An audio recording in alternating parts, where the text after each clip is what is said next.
갈라디아서 2장 11절부터 14절의 말씀 봉독하여 드리겠습니다. 게바가 안디옥에 이르렀을 때에 책망받을 일이 있기로 내가 그를 대면하여 책망하였노라. 야고보에게서 온 어떤 이들이 이르기 전에 게바가 이방인과 함께 먹다가 그들이 오매 그가 할례자들을 두려워하여 떠나 물러가매 남은 유대인들도 그와 같이 외식함으로 바나바도 그들의 외식에 유혹되었느니라. 그러므로 나는 그들이 복음의 진리를 따라 바르게 행하지 아니함을 보고 모든 자 앞에서 게바에게 이르되 내가 유대인으로서 이방인을 따르고 유대인답게 살지 아니하면서 어찌하여 억지로 이방인을 유대인답게 살게 하려느냐 하였노라. 아멘. 갈라디아서 2장은 전에 말씀드렸다시피 크게 두 부분으로 나눌 수가 있습니다. 갈라디아서 2장 1절부터 10절까지 내용으로 바울이 예루살렘에 다시 올라갔을 때의 일과 관련된 내용입니다. 그 다음 둘째 부분으로서는 우리가 오늘 본문을 읽은 11절부터 21절까지의 내용으로 게바가 즉 베드로가 안디옥에 이르렀을 때 일과 관련된 내용입니다.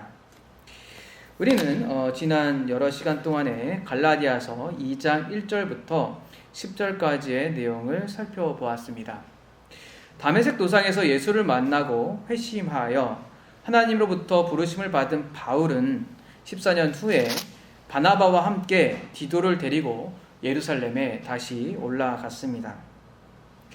예루살렘에는 초기 기독교의 유력한 자들 혹은 지도자라고 말할 수 있고 사도들이라고도 말할 수 있는데 그 유력자들이 디도에게 할례를 강요하지 않았습니다.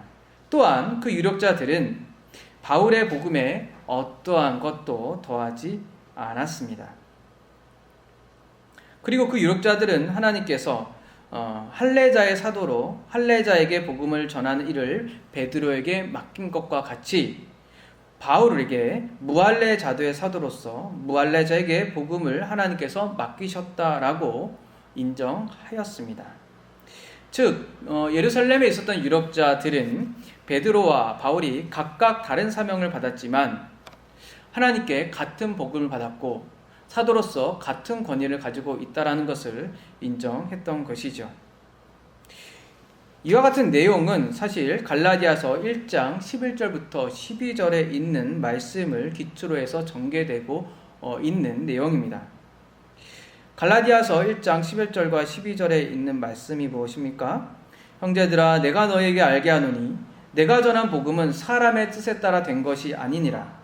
이는 내가 사람에게 받은 것도 아니요 배운 것도 아니요 오직 예수 그리스도의 계시로 말미암은 것이니라 라고 바울이 말한 이 내용을 기초로 하여서 계속적으로 바울은 갈라디아서를 쓰고 있는 것이죠. 즉 바울이 전한 복음은 사람으로부터 받은 것이 아니라 예수 그리스도의 계시로 주어졌기 때문에 예루살렘의 유력자들의 권위에 종속되지 않았고 의존되지 않았고 독립적인 권위를 가질 수 있었습니다. 그리고 그 독립적인 권위는 예루살렘에 있는 유력한 자들도 인정했던 것입니다. 따라서 이 바울이 가진 그리고 바울이 전한 복음은 사도들의 권위와 같은 복음이었고 차별이 없었던 것입니다. 이렇게 바울은 다른 사도들과 권위에 있어서 차별이 없었습니다. 그리고 오늘 이야기는 게바가 안디옥에 왔을 때의 일을 말을 하고 있습니다. 게바가 안디옥에 이르렀을 때 바울은 이 베드로를 책망하였습니다. 바울이 베드로를 책망할 수 있었던 것은 바로 예루살렘의 유력자들 혹은 사도들의 권위에 종속되지 않았기 때문에 베드로의 행동을 책망할 수 있었던 것이었죠. 그렇다면 바울에게 책망을 받았던 베드로의 행동은 무엇입니까? 음식에 관한 문제였죠. 베드로가 안디옥에서 이방인들과 자유롭게 식사를 하고 있었을 때 야고보에게 온 어떤 자들이 오자 베드로는 할례자들을 두려워하여 떠나 가게 됩니다. 즉 이방인들과 식사하는 것을 멈추었다라고 볼 수 있습니다. 이러한 베드로의 행동은 복음의 진리에 따라서 바르게 행한 것이 아니기 때문에 바울은 베드로를 책망합니다. 이 사실에서 우리는 위선이 무엇인지를 보게 됩니다. 신앙적 위선은 복음을 믿고도 복음을 따라서 행하지 않는 것입니다. 그리하여서 그 신앙적 위선은 다른 사람을 유혹에 빠뜨립니다. 복음의 진리에서 탈선하게 만드는 것이죠. 그렇다면 신앙적 위선에 빠지지 않기 위해서는 어떻게 해야 될까요? 우리의 삶을 개선하면 될까요? 오늘 본문을 통해서 제가 연구해 보고 살펴본 바에 따른다면 물론 우리의 삶을 개선하기 위해서 우리의 삶을 되돌아보는 것이 필요한 일이고 중요한 일이지만 그보다 앞서 더 중요한 것은 복음이 무엇인지를 더 분명히 알고 그 복음의 은혜를 충만하게 경험해야 한다라는 사실이 우리에게 위선을 빠지지 않도록 합니다. 첫 번째로는 우리가 살펴볼 내용은 바울이 베드로를 향하여서 책망하였다는 사실입니다. 11절에 보면 이 게바, 즉 베드로가 안디옥에 이르렀다라고 말을 하고 있습니다. 안디옥은 상당히 성경에서 중요한 도시입니다. 특별히 바울에게는 그리고 바울의 글을 읽을 때는 안디옥 교회를 빼놓을 수는 없겠죠. 안디옥은 로마에서 세 번째로 큰 도시로서 약 50만 명의 사람들이 살고 있었다고 합니다. 제가 검색해 보니까 이 서초구 인구가 40만 명, 강남구 인구가 55만 명 정도 되니까 그 사이 정도 될 것 같습니다. 그리고 안디옥에 살고 있었던 유대인들은 약 10% 정도라고 합니다. 혹은 많게는 20%까지 잡기도 합니다. 그러니까 50만의 10%니까 5만에서 10만 정도의 유대인들이 안디옥에 살고 있었던 것이죠. 그 안디옥의 교회가 생겨나게 된 것은 스데반의 순교 이후입니다. 스데반의 순교 이후에 예수를 믿는 자들은 흩어져서 복음을 전하게 되죠. 그때 흩어진 자들이 안디옥까지 이르러 복음을 전하고 유대인들과 이방인들이 함께 모여서 최초의 교회를 구성하게 됩니다. 여기서 시체라는 것은 이방인들과 유대인들이 함께 구성된 최초의 교회라는 겁니다. 교회 최초가 아니라 교회 최초는 이제 예루살렘의 이 베드로의 설교 이후에 시작됐죠. 그리고 그 모습을 보고 비로소 안디옥 교회를 향하여 그리스도인이라고 칭하게 됩니다. 지금 우리가 기독교인이라고 칭하게 되는 그 시작이 바로 안디옥 교회입니다. 그 전에는 그리스도인이라고 불리지 않았던 것이죠. 그래서 안디옥 교회에서 최초로 그리스도인이라는 호칭을 예수를 믿는 사람들이 갖게 됩니다. 오늘 성경은 이 안디옥에 베드로가 왜 왔는지 그리고 언제 왔는지에 대해서 말하고 있지는 않습니다. 만일 갈라디아서 2장 1절과 10절의 사건이 사도행전 15장 사건의 이전인 11장 사건과 관련되어서 이해된다면 이 안디옥의 사건도 사도행전 15장에 있는 예루살렘 공의회 전의 사건으로 이해될 수 있을 것입니다. 반면에 갈라디아서 2장 1절부터 10절의 사건을 사도행전 15장의 사건과 관련되어서 이해한다면 이 안디옥 사건은 예루살렘 공의회가 일어난 이후의 일이 될 것입니다. 어쨌든 참고로 알고 계시고, 어쨌든 오늘 본문에서는 그것에 대한 내용들을 말하고 있지 않기 때문에 조금 더 본문의 내용에 집중하고자 합니다.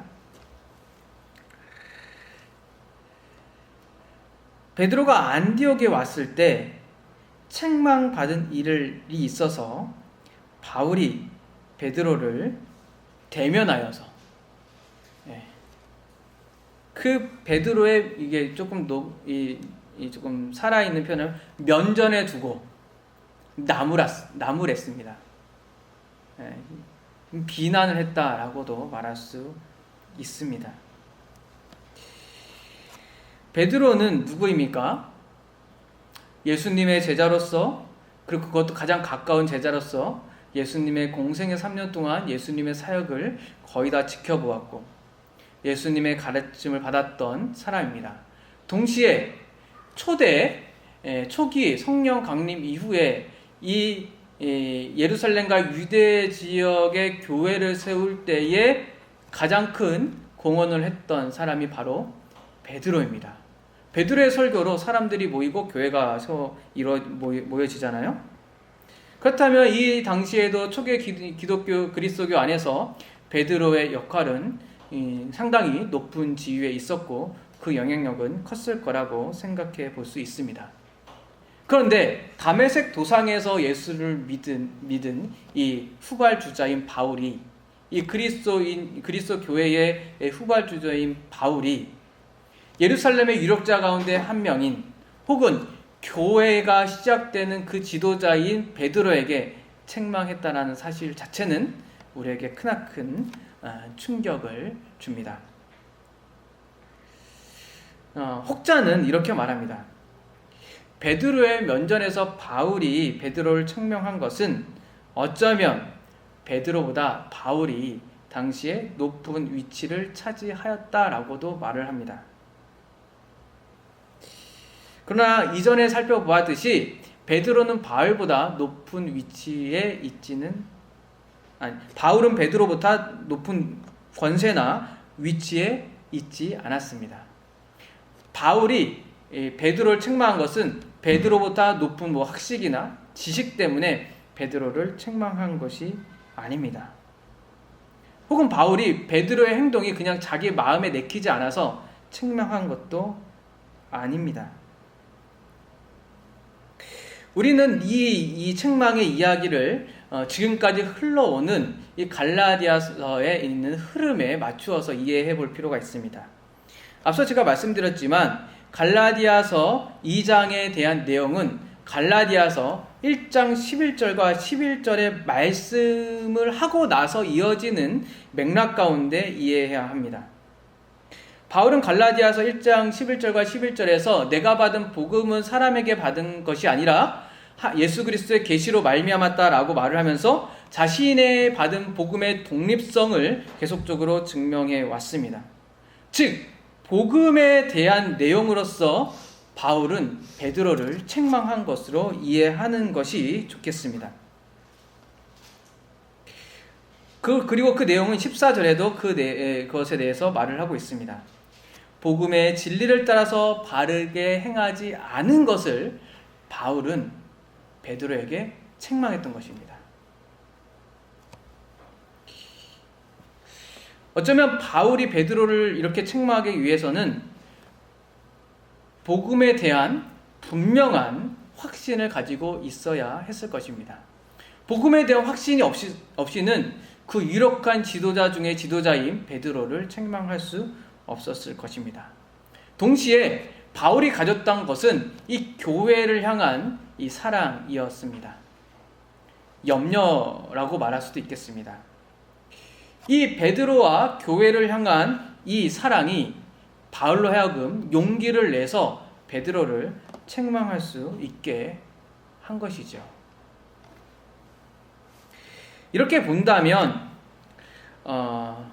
교회 안에서 책망이라는 것은 복음에 대한 분명한 이해와 또한 교회에 대한 사랑 혹은 성도들에 대한 사랑이 같이 겸하여야 한다라고 볼 수 있습니다. 요즘 문화에서는 이 책망이라는 말, 훈계라는 말 잘 사용하지 않죠.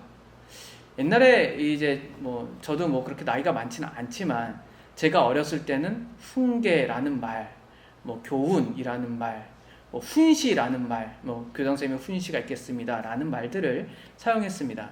근데 요즘 사용하지 않아요. 왜죠? 이 훈계라는 것이 사람을 망가뜨린다라고 이렇게 생각해서 이 어린 아이들에게 훈계가 좋지 않다라고 말을 하는 사람들도 종종 있습니다. 그냥 내버려 두십시오. 그러면 그가 스스로 깨달아서 경험 가운데 알아서 잘 할 것입니다. 라고 말을 하는 것이 현재의 문화입니다. 그런 문화는 교회 안에 들어와서 어느 순간 이 목사의 이 권면의 말씀들이 점점 사라져 버렸습니다. 현대의 한국에 있는 교회의 많은 것들을 보세요. 목사의 권면들은 거의 이루어지지 않습니다. 예전에 이제 제가 들었던 이 한 성도의 말은 목사님이 기도하시다 갑자기 성도가 생각나면 그런데 전에서 권면의 말씀을 했더라 라는 말을 들은 적이 있어요. 제가 전에 교회에 있었을 때, 전통적인 교회였거든요. 사역했을 때 말입니다. 근데 요즘은 그런 일들은 사생활의 침해들이나 여러 가지 이유들로 하지 않죠. 제가 그걸 하겠다는 말은 아니고 현대의 문화가 그렇다는 말입니다. 오해하지 마십시오. 그러니 점점 교회는 복음의 진리에서 서고 있는지가 희미해져 가는 것 같습니다. 어떤 성도로 인해서 복음이 훼손되어져 가도 목사는 권면의 말을 하지 않고 또 장로도 그러한 말을 하지 않습니다. 서로 껄끄러운 관계로 인하여서 성도가 떠나갈까 염려하기도 하기 때문에 그렇죠. 그러나 그것은 성경에 따른 올바른 자세는 아닙니다. 복음이 훼손되거나 희미해져 간다면 목사나 장로는 교회의 권면의 말씀을 성도에게 해야 합니다. 그러나 그것이 단순히 오늘 말씀에서 보듯이 자기의 마음에 내키지 않는다고 해서 혹은 자기가 높은 자리에 다른 사람보다 높은 자리에 있다고 해서 행해져서는 안 될 것입니다. 바울이 베드로를 책망한 것은 바울보다 높은 자리에 있거나 베드로의 행동이 자기 마음에 내키지 않기 때문에 책망한 것이 아니라 복음의 진리에 따라서 책망했기 때문입니다.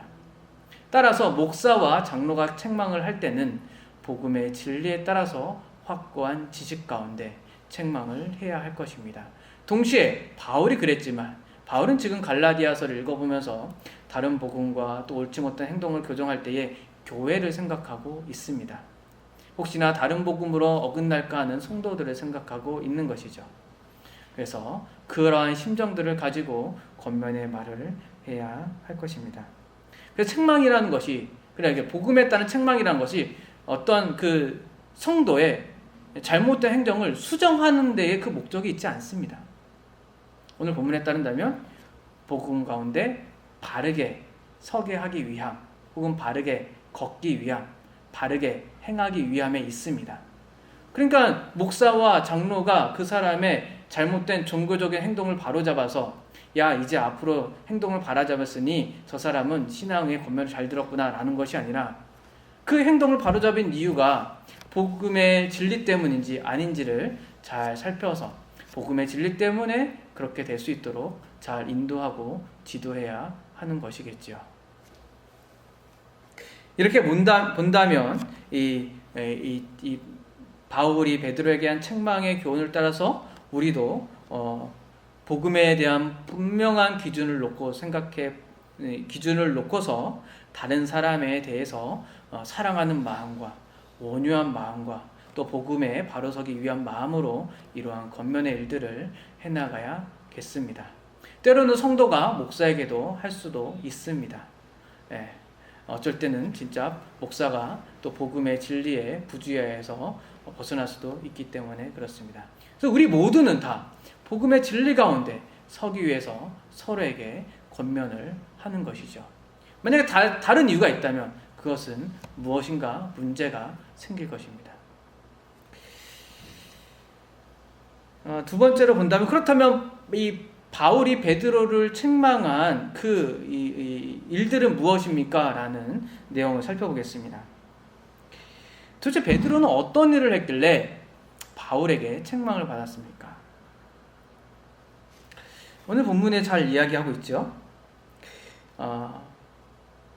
베드로는 이방인들과 식사를 하고 있었습니다. 여기서 이방인들은 이방인 그리스도인들을 말을 합니다. 베드로는 아마 고넬료 사건에 관련된 환상으로 인하여서 그리스도인으로서 자신이 유대인이지만 이방인들과 차별이 없다라는 것을 알았기 때문에 이 안디옥 교회에서 이방인 그리스도인들과 식사하는 것을 불편함 없이 했을 것입니다.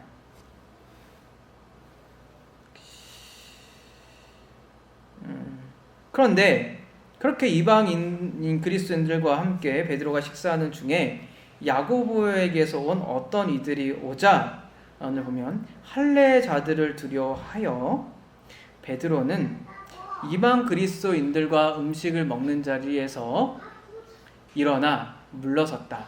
그러니까 그 이방인들과 식사를 하는 것을 중단하였다라고 말을 하고 있습니다. 이 사건으로 바울은 베드로를 책망한 거예요. 한마디로 말을 한다면 밥 먹는 문제 때문에 바울이 베드로를 책망한 것입니다. 요즘 우리 현대 교회에서나 우리의 생활 속에서 본다면 밥 먹는 게 뭐 그렇게 큰 문제인가라고 생각해 볼 수 있겠지만 당시 유대 사회에서는 이 밥 먹는 게 그리고 식사의 교제를 하는 게 상당히 중요한 교제였습니다. 왜냐하면 유대인으로서 식사의 교제를 한다는 것은 하나님 앞에서 하나의 권속으로서 식사한다라는 의미를 가졌기 때문에 그렇습니다. 그들은 식사하면서 하나님의 축복을 받는 사람들이 함께 복을 누린다라고 생각했습니다. 그러니 하나님의 백성이 아닌 이방인들과 식사를 했다라는 것은 가히 유대인으로서는 상상하기 어려운 일이었죠. 따라서 당시 유대인들은 정결법과 음식법을 지키지 않는 이방인들과 식사를 하지 않는 것은 하나님의 주신 율법을 무시하는 행동이기 때문에 그 식사 자리를 더럽힌다라고 생각했습니다.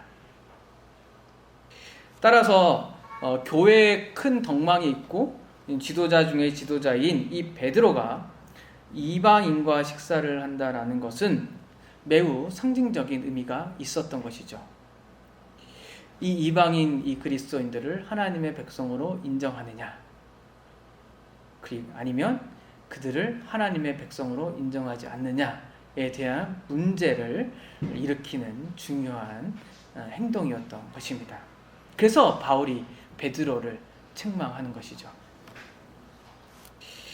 이 베드로가 이 책망받는 일을 할 수 있도록 원인 제공자라고 할까요? 그런 자들은 바로 야고보에게서 온 어떤 사람들입니다. 야고보가 보낸 사람들이죠. 야고보가 보낸 사람들은 예루살렘에 있었던 유대인 그리스도인들이었겠죠. 야고보는 예루살렘에 있었잖아요. 여러분 당시의 상황을 좀 생각해 보세요. 제가 앞서 이제 배경을 설명드린 이유가 이 본문을 이해하기 위해서 이 당시의 상황을 잘 이해해야 합니다. 그리스도인, 즉 안디옥 교회가 생겨나기 전에 그 예수를 믿는 사람들은 주로 그리고 거의 유대인들이었죠. 잘 생각해 보세요. 그들은 정결법과 음식법을 지켰을까요? 안 지켰을까요? 당연히 지켰죠. 유대인으로서 여태껏 살아왔는데 예수를 믿는 그걸 버릴 필요는 없었습니다. 그러니까 예루살렘에 있었던 예수를 믿었던 사람들, 즉 기독교인이라고 하겠습니다. 예수를 믿었던 이 그리스도인들은 유대인으로서 자기가 했던 그러한 방식들에 따라서 유대인의 생활 방식에 따라 살아왔을 거예요. 그리고 예수를 믿었죠. 그런데 생각해 보십시오. 그렇다고 하더라도 그들이 하나님의 백성이 되는 것이 복음 말고 모세의 율법이나 혹은 이 음식법 혹은 정결법들을 지켜야 하나님의 백성이 된다라고 생각했을까요? 그렇진 않았을 거예요. 왜냐하면 이 앞서 있는 내용에서 바울이 예루살렘에 올라갔을 때 바울이 전한 복음에서 이 예루살렘의 유력자들은 이 반대 의사를 내지 않았거든요. 어떤 걸 더하지 않았거든요. 잘 이해하셔야 합니다. 그러니까 야고보에게서 온 이 예루살렘으로부터 온 이 유대인 그리스도인들이 비록 자신들은 이 모세의 율법에 따라서 정결법과 또 음식법을 지켰지만 이방인들에게 강요하지는 않았을 거예요. 그들도 바울과 같은 복음을 믿고 있었거든요. 그러니까 이런 겁니다. 한국인으로 살면서 우리가 예수를 믿으면 우리의 생활 방식을 바꿉니까? 그러니까 유대인으로 살면서 예수를 믿었던 거예요. 그럼 유대인의 생활 방식을 바꾸나요? 같은 맥락에서 생각하시면 돼요.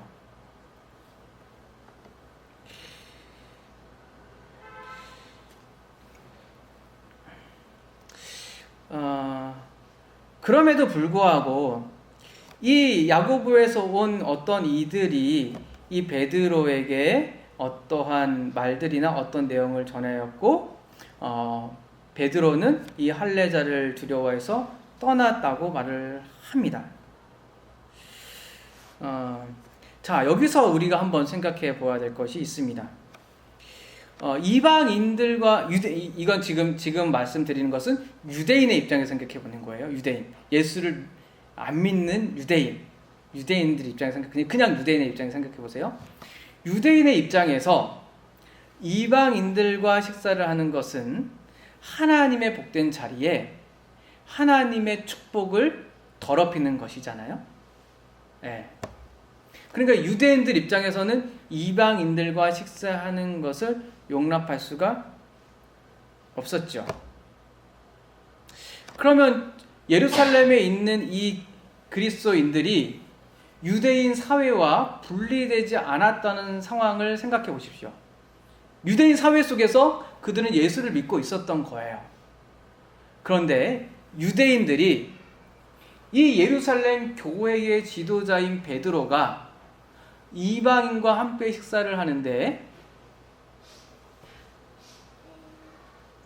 별 거리낌이 없더라 라고 생각하는 것은 저 예루살렘의 교회가 유대인의 정체성을 버렸다라고 생각하겠죠.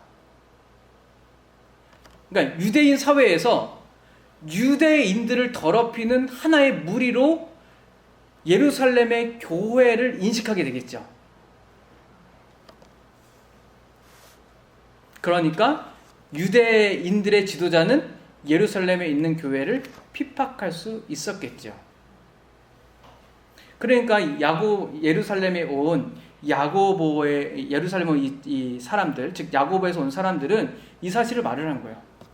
베드로 사도님, 당신이 이방인하고 식사를 하는 것들이 이곳에선 별 문제가 되지 않을 수는 있겠지만 당신이 지금 이 안독에서 이방인들과 식사한다는 소식이 이 예루살렘과 유대 지역에 소문이 났습니다. 그 소문 때문에 지금 예루살렘 교회가 유대 사회 속에서 아주 어려움을 겪게 될 수 있습니다. 그러니 베드로 사장님 좀 고려 좀 해보십시오 라고 한 거죠. 그러니까 베드로는 이 예루살렘의 교회가 어려움을 겪지 않도록 하기 위해서, 즉 할례자들이 뭐예요? 유대인들이잖아요. 유대인들로부터 이 예루살렘 교회가 어려움을 겪지 않도록 하기 위해서 이방인들과 식사를 하는 것을 멈춘 거예요. 쉽게 말해 이렇게 말할 수 있겠습니다. 당신이 이방인들과 식사를 하고 있다는 소문이 예루살렘에 있는 교회들을 난처하고 힘들게 하고 있으니 베드로 사도님 좀 생각해 보십시오. 그러니까 베드로가 그 말을 듣고 염려하여서 거리를 둔 거죠. 그러면 이렇게 보면 베드로가 믿는 복음이 바뀌었나요? 같아요. 야고보가 믿는 복음이 바뀌었나요? 예루살렘의 유력자들은 바울이 전한 복음과 다른 게 없어요. 왜냐하면 거기에 더하지 않았거든요. 이 앞선 내용들을 전제해서 봐야 됩니다. 그런데 문제는 뭐예요? 베드로가 복음을 믿었음에도 그의 행동이 문제를 일으켰기 때문이죠.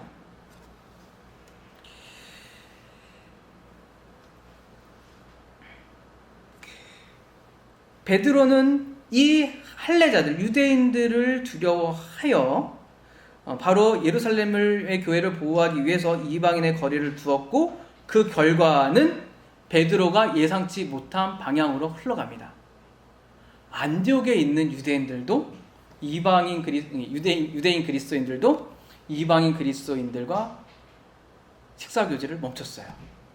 더 심각한 건 무엇이냐면 바울과 함께 선교 활동을 나갔던, 그리고 바울을 안디옥 교회에 데리고 왔던 바나바까지도 밥 먹는 것을 멈춰버린 거예요. 어떤 일이 일어나겠어요? 큰 파장이 이 안디옥 교회에 생겨버린 거죠. 이처럼 이 신자로서 복음을 믿고 살아간다라는 것은 어떤 면에서는 큰 책임감이 따른다라고도 말할 수 있겠습니다.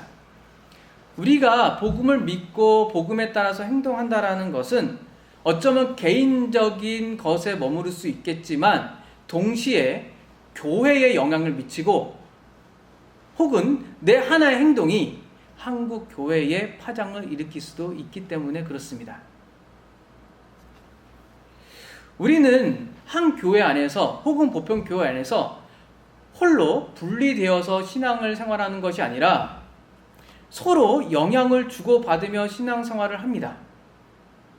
그거는 비단 목사의 문제가 아니라 성도도 마찬가지입니다. 성도는 어떤 성도에게 영향을 받기도 하고 주기도 합니다. 이런 면에서 우리 복음으로 신앙한다라는 것은 단순히 개인적인 차원에 머무르는 것이 아니라는 거죠. 어떤 사람이 복음을 믿음으로 살아가는 것을 보면 누군가는 그것을 본받아서 살아가고자 하고, 어떤 사람은 복음을 믿었지만 그렇지 않은 것은 그렇게 살아가지 않고자 하기도 합니다.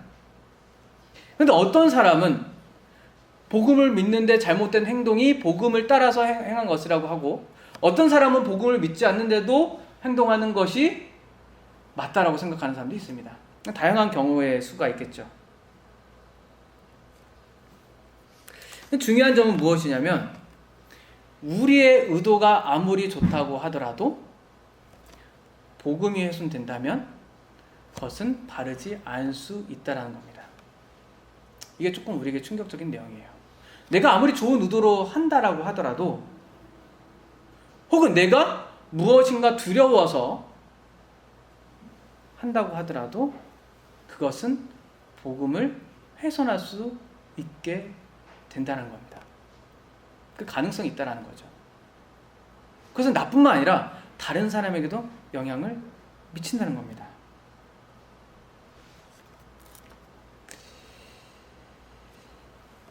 그것이 바로 복음을 믿지만 복음을 따라서 행동하지 않았을 때 나타나는 결과입니다. 그러니까 우리의 모든 삶은 복음을 믿고 나서도 복음을 따라서 살아가야 해야 하는 것이죠. 그 복음은 무엇입니까? 바울이 말을 하잖아요. 하나님의 아들이신 예수 그리스도를 믿음으로 구원을 받는다. 하나님의 아들이신 예수 그리스도를 믿음으로 의롭게 된다라는 게 복음이잖아요. 이 갈라디아서에. 그 복음에 따라서 하나님의 백성이 되고, 그 복음에 따라서 하나님의 백성으로 살아가는 겁니다. 바울이 그래서 이 베드로의 책망한 내용을 14절에서 말을 하죠. 복음의 진리를 따라 바르게 행하지 아니하였다라고 말을 합니다. 그러니까 이 베드로가 이방인들과 식사를 하지 않는 것은 단순히 문화적인 문제는 아니라는 거죠. 넌 유대인이고 난 유대인이고 넌 이방인이니까 따로 먹지 않겠다. 예를 소위 말해 나는 한국인이고 나는 흑인이 아프리카 사람이니까 그 사람과 먹지 않겠다. 이런 문화적인 차원은 아닙니다. 복음과 진리된 문제였던 거죠. 이것은 어떻게 이해될 수 있냐면 앞에 있는 내용과 관련되어 본다면 위력자들이 디도에게 할례를 강요하지 않았잖아요. 그러나 거짓 이 형제들은 디도에게 할례를 강요했잖아요. 그러니까 베드로는 거짓 형제는 아니었지만 참된 복음을 믿고 있었지만 복음에 어긋나서 행하는 행동은 마치 거짓 형제들이 디도에게 할례를 강요한 것과 같은 영향력을 미쳤던 겁니다. 그래서 제가 말해요. 베드로가 다른 복음을 믿은 게 아니에요. 베드로는 바울과 같은 복음을 믿었어요. 그러나 그 행동의 모습들이 그 모습들을 봤을 때 디도에게 할례를 강요했던 자들과 같은 효과를 나타냈다는 거예요. 왜냐하면 보시죠. 베드로가 이방인들과 식사를 중단하는 것은 마치 하나님의 백성으로 함께 식사를 하는 것은 이 모세의 율법을 지켜야 같은 식사 자리에 앉을 수 있다라고 보였겠죠. 베드로의 의도가 그렇지 않든 간에. 따라서 그것을 본 사람들은 어떻게 생각하나요? 하나님 백성 되기 위해서는 복음으로 하나님 백성 되는 게 맞겠지만 그러나 그 먼저 된 이 예루살렘에 있는 유대 그리스도인들과 같이 내가 진짜 참으로 하나님 백성 되기 위해서는 모세의 율법을 지켜야 되는구나 라고 생각하게끔 만들었기 때문입니다. 실제로 베드로는 이방 그리스도인들에게 유대인 그리스도인들처럼 살라고 강요하지 않았어요. 베드로는 강요한 게 없어요. 베드로는 이 구약의 음식법과 정결법을 지키라고 이방 그리스도인들에게 강요하지 않았어요. 베드로는 그저 예루살렘에 있는 교회의 안위가 생각되어서 안디옥에서 이방인들과 식사하는 것들을 멈췄을 뿐입니다. 그러나 그 행동의 결과는 그 행동은 공개적이었잖아요. 공개적인 특성을 갖고 있었고 그 공개적인 특성은 많은 유대인들과 심지어 바나바까지도 베드로의 행동에 동참하게 되었죠. 그래서 복음의 진리를 위험하게 만들었습니다. 복음의 진리 무엇이죠? 예수를 믿음으로만 다른 건 필요 없다. 예수를 믿음으로만 구원받는다라는 이 복음의 진리를 위험하게 만들어버린 거예요. 베드로의 행동에는 결과적으로 예수 그리스도를 믿음으로 의롭게 되어서 하나님의 백성으로 참여한다는 이 복음을 흔들리게 만들고 훼손하게 만들어버렸던 거죠. 바울은 이 베드로의 이 행동을 외식이라고 말을 합니다. 13절에 보면 외식이죠. 이 한국 조금 더 어감으로 잘 표현한다면 위선입니다. 위선. 이 외식이 위선이에요. 위선이 무엇인가요? 자기가 가지고 있지 않은 것을 가지고 있는 것처럼 행하는 것이 위선입니다. 그러니까 쉽게 말하면 복음에 대한 일관성이 없는 거예요. 복음을 믿지만 그의 행동은 복음에 대한 일관성이 없게 나타난다는 것이 위선입니다. 그 지적이 무엇입니까? 내가 유대인으로서 이방인을 따르고 유대인답게 살지 아니하면서 어찌하여 억지로 이방인을 유대인답게 살게 하려느냐라고 바울이 말합니다. 이게 위선에 대한 내용이죠. 유대인답게 산다는 것은 모세의 율법을 지킨다는 말입니다. 그런데 하나님의 백성 되는 것은 복음으로 되는 것이죠. 모세의 율법을 지켜서 되는 게 아니에요. 그러나 베드로는 유대인으로서 모세의 율법을 지켜오며 살았던 자입니다. 그러나 그가 믿었던 것은 모세의 율법을 지킴으로 하나님의 백성이 된다는 것을 그는 믿지는 않았어요. 하나님의 아들이신 예수 그리스도를 믿음으로 하나님의 백성이 된다는 것을 믿었어요. 그래서 그는 구약의 말씀에 따라서 지금까지 정결법과 음식법을 지켰지만 복음에 믿고 나서 특별히 이 고넬료 환상과 관련된 사건 이후는 특별히 정결법과 음식법을 아주 엄격하게 지키지 않고 이방인과 자유스럽게 식사를 했던 것입니다. 그러니까 유대인으로서 유대인답게 살지 않았던 것이 베드로의 모습이었죠. 왜요? 그 근거는 뭐예요? 복음 때문에. 그런데 베드로가 이방인과 식사를 중단했던 건 뭐예요? 보이기에 그 행동이 어떻게 보여요? 복음의 새로운 삶을 중단한 것처럼 보이죠. 복음으로 말미암아 나는 유대인이지만 이방인과 함께 복음을 믿는 사람과 함께 할 수 있다라고 생각을 했는데, 그걸 중단하면 복음으로 이루어진 이방인과 유대인이 하나님 백성 되는 것을 어그러뜨려 버리잖아요. 훼손시켜 버리잖아요. 그러니까 이전의 삶으로 돌아가는 것이죠. 복음을 믿기 전에 유대인과 이방인이 갈라졌던 삶으로 돌아가는 겁니다. 심지어 그것은 어떤 일이 일어나냐면, 복음을 믿는 이방인들에게도 율법의 요구를 행해야 하나님의 백성이 된다라는 것처럼 요구됐던 거예요. 그게 위선이라는 거예요. 일관성이 없잖아요. 복음을 믿었는데 복음에 따라 살아야지 상황에 따라서 복음대로 살지 않는 겁니다. 이럴 때는 저렇게, 저럴 때는 이렇게. 나의 의도에 따라서 나의 상황에 있을 때는 복음의 진리가 벗어나서 내가 이렇게 하는 게 더 좋겠어. 어쩔 때는 이거는 좀 내가 불편하니까 이렇게 하는 것이 좋겠어. 이렇게 행하다 보니까 복음의 진리가 훼손돼 버리는 것이죠.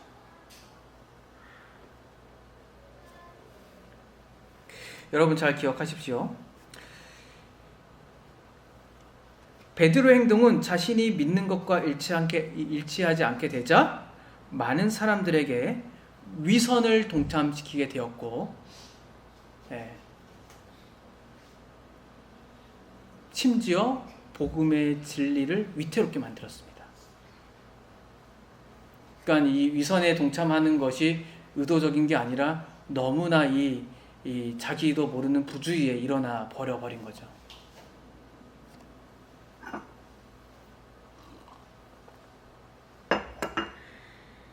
그래서 그 위선을 책망하는 것이 바로 바울의 책망입니다. 베드로를 향한 바울의 책망은 이 복음에 따라서 일관성으로 행하지 않는 위선적인 행동을 바울이 베드로에게 책망한 것이죠.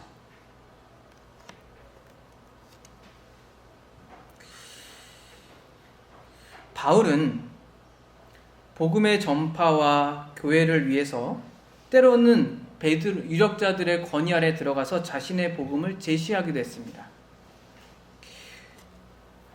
또 한편으로는 바울은 복음의 진리를 지키기 위해서 유력자 중에 유력자인 베드로와의 갈등을 피하지도 않았습니다.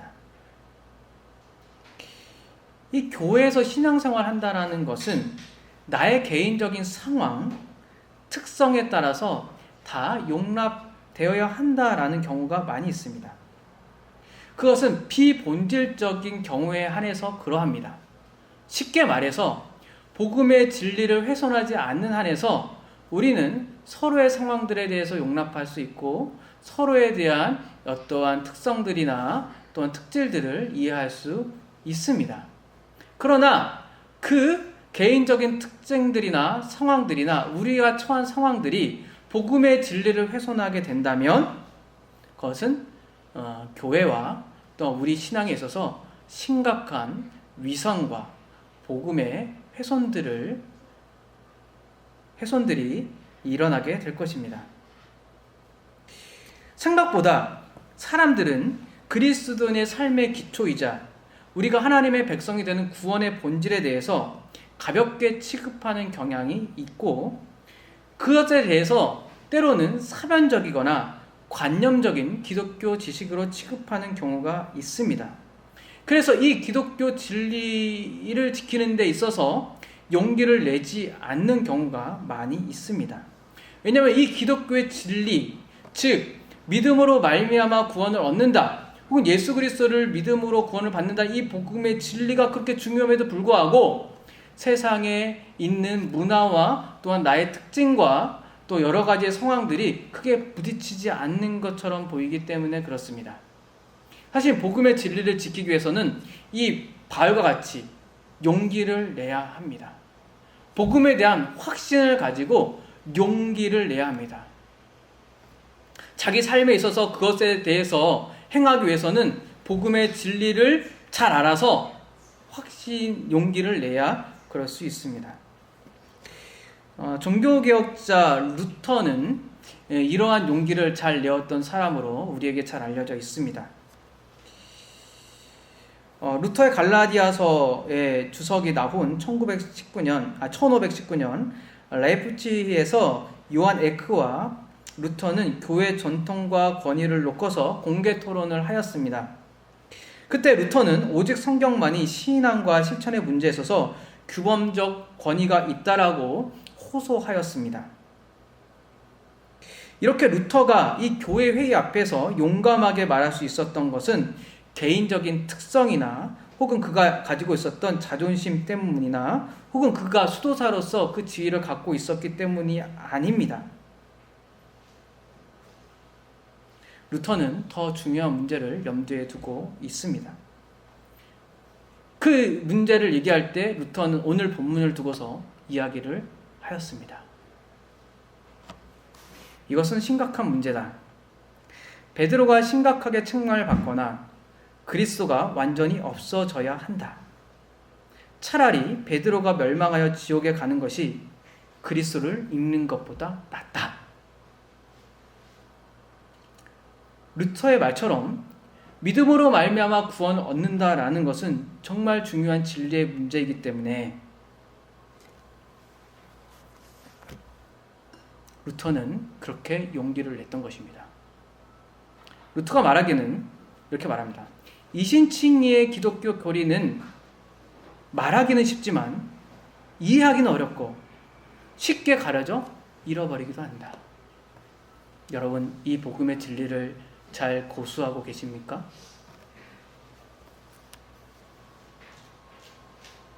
이 복음의 진리를 잘 이해하고 계십니까?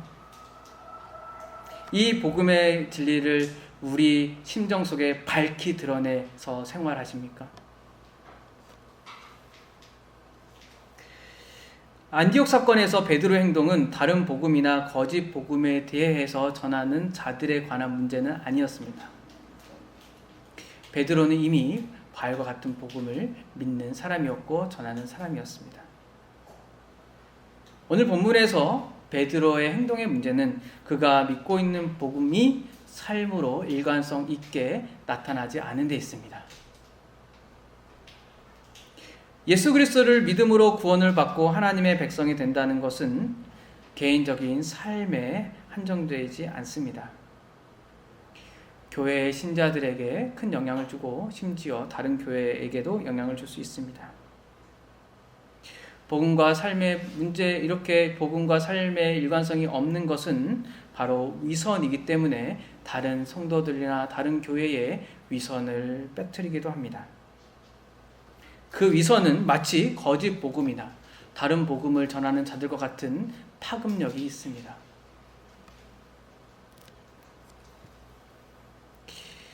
이 사실을 안 바울은 갈라디아에서 3장 3절에서 다음과 같이 말을 합니다. 너희가 이같이 어리석느냐? 성령으로 시작하였다가 이제 육체로 마치겠느냐?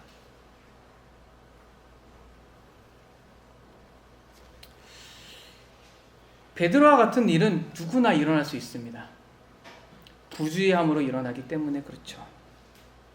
자신이 좋은 의도로 한다고 해도 복음에 대한 부주의가, 복음에 대한 진리가 우리에게 밝게 드러나지 않았을 때 베드로와 같은 위선은 누구나 빠질 수 있습니다. 믿음으로 구원받고 율법으로 신앙생활하고 종교적으로 신앙생활하고 도덕적으로 신앙생활하고 영적 경험으로 신앙생활합니다. 복음으로 믿었으면 복음으로 신앙생활해야 합니다.